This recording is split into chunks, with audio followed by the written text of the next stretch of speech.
29 long years. This is the time that separates the first two Algerian successes in the African Cup of Nations. The first time was in 1990 at home, to the rhythm of Rabah Madjer's technical gestures and the impeccable finishing of Sherif Oujana. The second time will be forever marked by the Mahrez generation, Benazer or Boneja. However, all was not won for the Fennecs. So how did Algeria manage to make it back to the top of Africa? Germany are through, but Algeria will go home.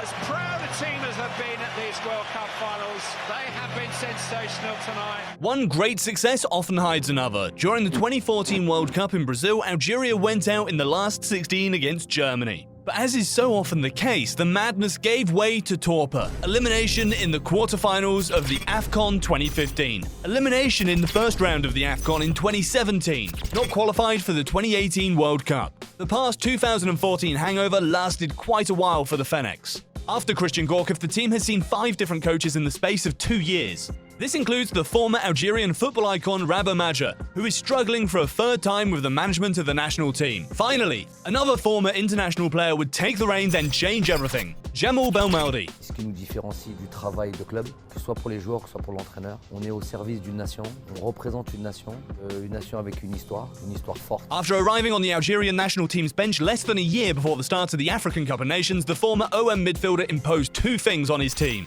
sacrifice and solidarity. To this can be added a bit of seriousness. Haris Bekelbler will not tell you otherwise. The Brest midfielder was excluded from the national team for showing his backside on social media.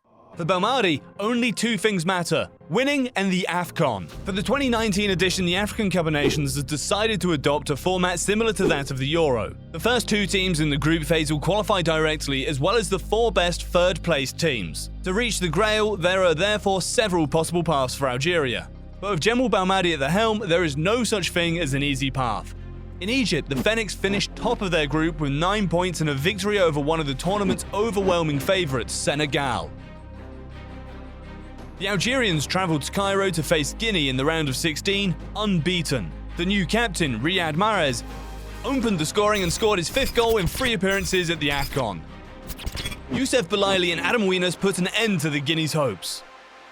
Still, no goal conceded for the Fennecs. But the hardest part is yet to come, as the Ivory Coast have qualified against Mali. Here, the Desert Warriors will experience their first real thrill. The game was tied at 1 apiece at the end of normal time. Extra time, then penalties. In the end, the goalpost guarded by Rice Mboli was stronger than that of Sylvain Djibourou. Algeria will now face one of the best teams in the history of AFCON, Nigeria. The 2 nations have already met twice in the AFCON final, 1 victory for each country.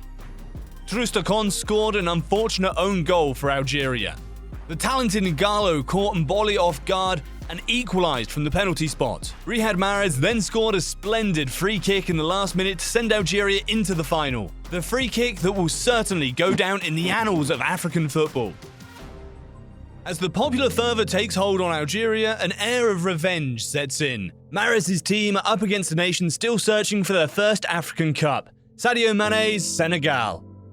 But this air of revenge is short-lived, very short, exactly 79 seconds. That's how long it took Baghdad Boneja, the Fennec striker, to make the decision in this match.